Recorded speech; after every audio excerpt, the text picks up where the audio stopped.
I self Tejendra Gupta. आज की इस वीडियो के अंदर ब्लड सर्कुलेशन का जो हमारा टॉपिक प्रीवियस वीडियो के अंदर चल रहा था उससे संबंधित आज हम ब्लड ग्रुप के बारे में बात करेंगे। ब्लड ग्रुप रक्त समूह, जिसमें हम सबसे पहले हमने जो प्रीवियस वीडियो हमने देखी थी उसके अंदर हमने ब्लड के बारे में देखा कि ब्लड के अंदर जो रासायनिक संगठन है उसके अंदर प्लाज्मा पार्ट होता है और कणिका वाला हिस्सा होता है। ठीक है, तो हम यहाँ से हम वापस शुरू करते हैं कि रक्त समूह क्या है। ब्लड ग्रुप, ये हमारा आज का टॉपिक है। इससे संबंधित कंपटीशन एग्जाम में कई सारे क्वेश्चंस पूछे जाते हैं। तो आप देखिए, सबसे पहले अपन स्टार्ट करते हैं कि जो ब्लड वाला हिस्सा है, इस ब्लड के अंदर रासायनिक संगठन में हमने प्रीवियस वीडियो के अंदर पढ़ा था कि ब्लड के अंदर एक होता है प्लाज्मा भाग और एक होता है रक्त की कणिकाएं। दो हिस्से हमने प्रीवियस वीडियो के अंदर देखे थे। कणिकाएं जो इस तरल भाग जो कि प्लाज्मा है, ये इसका कौन सा हिस्सा है? तरल। ये तरल भाग है। इस तरल भाग के अंदर जो कणिकाएं मुक्त रूप से तैरती हुई रहती है। ठीक है, तो इस प्लाज्मा भाग जो कि टोटल रक्त का 55% भाग होता है, जबकि कणिकाएं केवल कितनी थी? 45%। ये हमने देखा था। कणिकाओं के अंदर हमने देखा, इसके अंदर आरबीसी, डब्ल्यूबीसी और थ्रोम्बोसाइट, ये तीनों प्रकार की कणिकाएं इसके अंदर पाई जाती हैं। ये हम लोगों ने देखा था।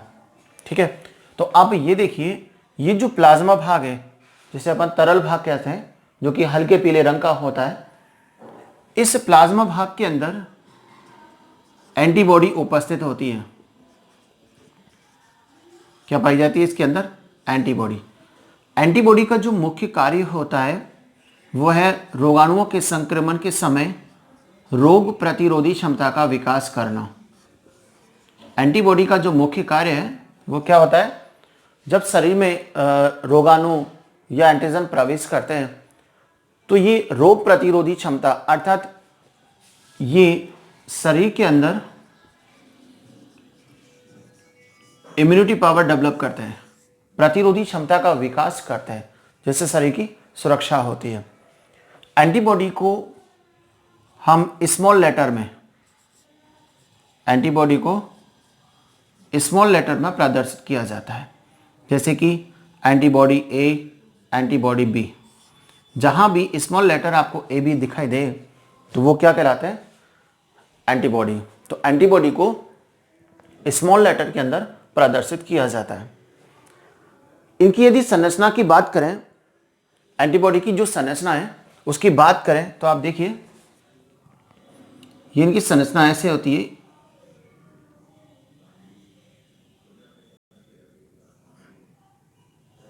इस टाइप से इनकी संरचना होगी, थोड़ा सा कॉम्प्लिकेटेड स्ट्रक्चर होगी। हम इसको इस तरीका से बना सकते हैं। ठीक है, यहां संरचना होगी। ये कार्बनिक प्रोटीन के बने हुए कार्बनिक पदार्थ होता है। ग्लाइकोप्रोटीन प्रकृति के होते हैं। कौन? एंटीबॉडी। तो यहां पर यदि हम एक स्ट्रक्चर देखें इसकी, यहां से इतना सा पार्ट यदि लें तो इसकी संरचना ऐसे बन जाती है। इसकी संरचना को हम ऐसे बना सकते हैं। तो ये अंग्रेजी के कौन सा अक्षर बन गया? Y safe. वाई आकार की रचना यहां पर बन जाती है। ठीक है, यहां पर जो वाई स्ट्रक्चर है इसमें दो चैन इसकी लंबी होती है। इसको ऐसे दिखाएं, इसकी दो चैन लंबी होती है और दो चैन छोटी होती है। जो लंबी होगी उसको बोलते हैं H, जिसकी दो हो गई तो H2, और जो छोटी होती है वो लाइट होती है, इसको बोलते हैं L2। H for heavy. Heavy का मतलब जितनी बड़ी होगी उतना ज़्यादा हैवी होगी, तो इसको हम H2, क्योंकि दो चैन है, और जो छोटे आकार की है लंबाई में और उसके अंदर उसे L2 बोलते हैं। L2 का मतलब लाइट चैन। तो इसको H2L2 स्ट्रक्चर भी कहा जाता है, जिनका मुख्य कार्य क्या बताया था अपने? शरीर में इम्यूनिटी पावर डेवलप करना, रोग प्रतिरोधी क्षमता का विकास करना। यदि अपन कणिकाओं की बात करें यहां पर, तो जो कणिका है जो सबसे ज्यादा मात्रा में कौन पाई जाती है, आरबीसी, लगभग 47 लाख प्रति घन mm, और पुरुष के अंदर लगभग 52 लाख प्रति घन mm होती है। तो हम ये जानते हैं आरबीसी के अंदर पाए जाते हैं एंटीजन। क्या पाए जाते हैं, एंटीजन, जिसे हम क्या बोलते हैं, प्रतिजन। ये एंटीजन यहां पर पाए जाते हैं। जबकि एंटीबॉडी जिसे अपन बोलते हैं हिंदी में प्रतिरक्षी पिंड, जो कहां पाए जाते हैं, प्लाज्मा भाग के अंदर अर्थात तरल भाग में। एंटीजन कहां पाए जाते हैं, कणिकाओं में। कौन सी कणिकाओं में, आरबीसी के अंदर। तो ये कॉम्पिटिशन एग्जाम में पूछा जाता है कि एंटीजन कहां होते हैं, एंटीबॉडी कहां पाई जाती है। तो एंटीजन आरबीसी में और एंटीबॉडी लिक्विड पार्ट जो होता है जैसे अपन बोलते हैं प्लाज्मा पार्ट, जो पदार्थ की चौथी अवस्था कहलाती है केमिस्ट्री की लैंग्वेज में, तो वहां पर ये पाए जाते हैं। अब आप देखिए एंटीजन को कैपिटल अक्षर में प्रदर्शित किया जाएगा, जैसे कि capital A, capital B, A B, इस तरीका से व्यक्त किया जाता है। एंटीजन को कैपिटल अक्षर में व्यक्त करते हैं। एंटीजन कितने प्रकार के, ए, बी और ए बी। तो ध्यान से समझो, दो वैज्ञानिक थे, बात सन 1900 की है। एक वैज्ञानिक था डॉक्टर कार्ल लैंडस्टीनर।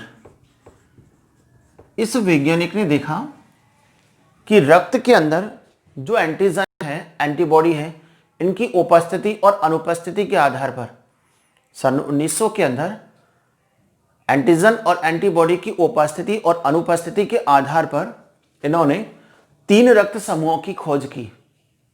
कौन कौन से थे वो, रक्त समूह ए, रक्त समूह बी, रक्त समूह ए बी। लेकिन एक वैज्ञानिक ऐसा था जिसका नाम था डी कैस्टेलो, और साथ में इसका साथी था स्टर्ली। इन दोनों वैज्ञानिकों ने बताया था कि एक ऐसा रक्त समूह भी होता है जिसमें कोई एंटीजन नहीं है, उसके अंदर किसी भी प्रकार का कोई एंटीजन नहीं होता है। तो जब नहीं होता है तो उसको क्या मानते हैं, जीरो। क्या बोलेंगे इसको, जीरो। क्योंकि यहां पर जितने भी ब्लड ग्रुप हैं वो अल्फाबेटिकल अक्षर में व्यक्त किए गए हैं। लेकिन जब चौथा ब्लड ग्रुप देखेंगे जिसमें कोई एंटीजन नहीं है तो उसे जीरो नहीं कह सकते। तो उसके स्थान पर इन्होंने क्या बताया था, चौथा रक्त समूह ओ। ओ का मतलब जीरो। तो इस प्रकार 4 प्रकार के रक्त समूहों की पहचान हुई थी, ए बी और ओ। तो 4 प्रकार के रक्त समूह है। रक्त समूह की पहचान, एक क्वेश्चन और पूछा जाता है एग्जाम में कि व्यक्ति के शरीर में जो ब्लड ग्रुप है उस ब्लड ग्रुप का निर्धारण किसके आधार पर किया जाता है, एंटीजन या फिर एंटीबॉडी के आधार पर। तो वहां क्या आधार है, एंटीजन के आधार पर रक्त समूह की पहचान की जाती है। ठीक है, तो रक्त समूह कितने हुए, 4, ए बी एंड ओ, जो कहां पाए जाते हैं, आरबीसी के अंदर पाए जाते हैं। अब यदि अपन इनकी संरचना के बारे में बात करें कि इनकी संरचना क्या है, ठीक है, तो आप देखिए कि ये गोलाकार स्ट्रक्चर आरबीसी की जो आकृति वो डिस्क के समान द्विअवतल आकार की होती है। कैसे होती है, द्विअवतल आकार की डिस्क के समान स्ट्रक्चर है। तो हमने इसको लगभग डिस्क के समान स्ट्रक्चर बनाया। यहां पर देखो ए है तो इसकी सतह पर इस तरीका से ट्राइंगल स्ट्रक्चर पाई जाती है। यहां पर यदि अपन आरबीसी को माइक्रोस्कोप के आधार पर देखें तो इसकी चारों तरफ जो गोलाकार स्ट्रक्चर है, इसके चारों तरफ इस तरीका से ट्राइंगल स्ट्रक्चर होगी। यदि हम इसको देखें कि ए जो आकृति बनती है वो इस तरीका से बनती है, ये ए हो गया। यदि हम इसको ब्लॉक कर दें तो ये भी आप क्या मान सकते हैं, इसको ए मान सकते हो। तो यहां पर ये जो इसके चारों तरफ ट्राइंगल स्ट्रक्चर बनाई हुई है वो किसको व्यक्त कर रही है, ए को। तो ये किसकी स्ट्रक्चर हो गई, ए रक्त समूह की। तो यदि आरबीसी में इस तरीका का ग्रुप आपको दिखाई दे तो वो क्या पहचान लोगे आप, बिना सोचे समझे क्या पहचानोगे, ये ए ब्लड ग्रुप है। ठीक है, यदि अपन बी की स्ट्रक्चर देखें तो देखो बी की स्ट्रक्चर को अपन यदि बनाए तो बी कैसे बनता है, अंग्रेजी में अपन इसको ऐसे बनाते हैं। ये बी हो गया। यदि अपन इसको यहाँ गोलाकार स्ट्रक्चर में व्यक्त कर दें, कर्व दे दें इसका, तो ये क्या कहलाएगा, बी। तो इसकी सतह पर क्या पाई जाती है, देखो ध्यान से, ये बी बना दिया हमने, यहां हम इसको बी बना सकते हैं। तो ये एक तरीका से कर्व हो गया। तो यहां आपको इस तरीका से गोलाकार स्ट्रक्चर के चारों तरफ यहां आपको ऐसे कर्व दिखाई दे, तो आप क्या पहचान सकते हो, ये जो स्ट्रक्चर है किस ब्लड ग्रुप की है, बी की है। ये ए ब्लड ग्रुप, ये बी। ठीक है। यदि हम ए बी की बात करें तो ए बी के अंदर देखिए आप, ये गोलाकार स्ट्रक्चर जो कि आरबीसी हो गई, और यहां पर ये ए दिखा दिया, ये ए ब्लॉक बना दिया हमने। ठीक है। और बीच में अपन इसको कर्व रूपी स्ट्रक्चर दिखा देते हैं। तो ये कौन सा ब्लड ग्रुप हो जाएगा, ए बी। ठीक है। लेकिन हम जानते हैं ओ के अंदर किसी प्रकार का कोई एंटीजन होता नहीं है। तो जब एंटीजन नहीं होता है तो हम इसको सिंपल क्या बनेंगे, एक गोलाकार रचना दिखा सकते हैं। ठीक है। तो ये किसका हो गया, ओ ब्लड ग्रुप का। तो इस प्रकार ये 4 प्रकार के क्या पाए जाते हैं, आरबीसी के अंदर ब्लड ग्रुप पाए जाते हैं। ठीक है। अब आप देखिए, हम देखते हैं एंटीबॉडी। जो ए ब्लड ग्रुप होता है उसके अंदर हम एक सारणी बनाए छोटी, ध्यान से देखिए आप। ब्लड ग्रुप होते हैं 4। ये हमने एक टेबल बनाई, यहां पर हम लिखा ब्लड ग्रुप, और यहां लिखा हमने एंटीजन, ये हमारा एंटीबॉडी, ये हमने दिखा दिया। अब आप देखिए, ए बी, ए बी और ओ, ये 4 प्रकार के ब्लड ग्रुप होते हैं। यदि हम जानते हैं कि ब्लड ग्रुप का जो निर्धारण है वो एंटीजन के आधार पर किया जाता है। ठीक है। तो एंटीजन जिसे हम कैपिटल लेटर में व्यक्त करते हैं, तो देखिए आप, ए ब्लड ग्रुप जिस व्यक्ति के अंदर होगा उसका ब्लड ग्रुप के अंदर ए एंटीजन होगा, यहां बी होगा, यहां ए बी, और यहां नहीं होता। ठीक है। यदि अपन एंटीबॉडी की बात करें जिसे स्मॉल लेटर में इंडिकेट करते हैं, रिप्रेजेंट करते हैं, तो जिसका ब्लड ग्रुप ए होता है उसके अंदर एंटीबॉडी बी, जिसका ब्लड ग्रुप बी होता है उसके अंदर एंटीबॉडी ए बी वाले के अंदर कोई एंटीबॉडी नहीं होता, और ओ के अंदर एंटीबॉडी ए और बी दोनों उपस्थित होता है। ऐसा क्यों होता है? हम ये जानते हैं कि जो आरबीसी होती है वो प्लाज्मा में मुक्त रूप से तैरती रहती है, अर्थात रक्त का लगातार क्या होता है, आरबीसी का प्लाज्मा भाग के अंदर क्या होता है, लगातार सर्कुलेशन होता रहता है, जिससे उपयोगी और अनुपयोगी पदार्थों का परिवहन होता रहेगा। ठीक है। इसका मतलब एंटीजन और एंटीबॉडी की जो स्ट्रक्चर है एक दूसरे के अपोजिट होती है। यहां देखिए, यह हमने एंटीजन को ट्राइंगल में दिखाया गया है। तो यदि इसकी एंटीबॉडी की बात करें तो इसकी एंटीबॉडी कैसी होगी, आप देखो,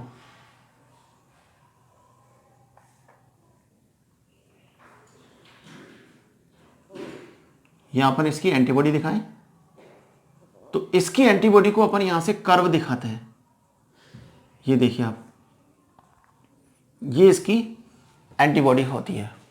तो ये एंटीजन ए और ये एंटीबॉडी बी। इसका मतलब ये एंटीजन इस एंटीबॉडी से नहीं जुड़ेगा। ठीक है। जब एंटीजन और एंटीबॉडी आपस में जुड़ेंगे नहीं तो इनकी कोशिकाएं एज इट इज बनी रहती है और वो आसानी से तरल भाग में फ्लो होता रहता है, सर्कुलेशन होता रहता है, जिससे उपयोगी और अनुपयोगी पदार्थों का आदान प्रदान होगा। जबकि बी के अंदर जो एंटीबॉडी ए होती है उसकी स्ट्रक्चर कैसे होगी, देखिए आप, ये अपन इसको ऐसे बनाए, तो यहां पर देखो ये इसका ऐसे नोच टाइप की स्ट्रक्चर बना दी। ठीक है। यदि इसकी स्ट्रक्चर दोनों की यहां होती तो ये ए पॉइंट जो ट्राइंगल है वो एंटीबॉडी के इन बिंदुओं से जुड़ जाता, जुड़ेगा तो आरबीसी की जो कणिकाएं होती है वो चिपक जाती है, जिनका बोलते हैं एग्लूटिनेशन, समूहन बोलते हैं, जिससे रक्त का फ्लो होना बंद हो जाता है और व्यक्ति की मृत्यु हो जाती है। ठीक है, तो यहां पर इसका ये कर्व है और यहां इसकी नोच है, तो ये आपस में नहीं जोड़ पाएंगे। एबी की बात करें तो एबी के अंदर किसी प्रकार का कोई भी एंटीबॉडी नहीं होती है। ठीक है, और ओ ब्लड ग्रुप की यदि अपन बात करें तो इस ओ ब्लड ग्रुप के अंदर जो एंटीबॉडी होगी वो आप देखिए, ये ऐसे और ऐसे, यानी कि इसके अंदर एक में ये कर्व होगा, ठीक है, और दूसरे के अंदर ऐसे नोच लाइक स्ट्रक्चर होती है। तो ये इस प्रकार दोनों, ये ए और ये बी एंटीबॉडी और ये ए एंटीबॉडी, ये दोनों इसके अंदर उपस्थित होता है। ठीक है, अब आप देखिए यहां पर, यदि ए ब्लड ग्रुप वाला व्यक्ति यदि इस बी को रक्त देता है, अर्थात बिना जांच परखे किसी भी व्यक्ति के रक्त को अन्य व्यक्ति के शरीर में यदि स्थानांतरित कर दे, सपोज ए का वी को कर देता है, तो ए का ब्लड ग्रुप एंटीजन ये होता है और बी के अंदर एंटीजन ये, जबकि उसमें एंटीबॉडी ये होगा, तो इसकी जो ट्रायंगल स्ट्रक्चर है वो इसकी खांचों में फिट हो जाता है। फिट होते ही क्या होगा, उसकी कोशिकाएं, आरबीसी की जो कणिकाएं होती है वो एग्लूटिनेशन हो जाती है, मतलब समूहनन हो जाता है, जिसके कारण वो रक्त उस व्यक्ति की क्या होती है, मृत्यु हो जाती है। ठीक है, तो हम यदि इसकी टेबल को बनाएं तो आप देखिए ध्यान से,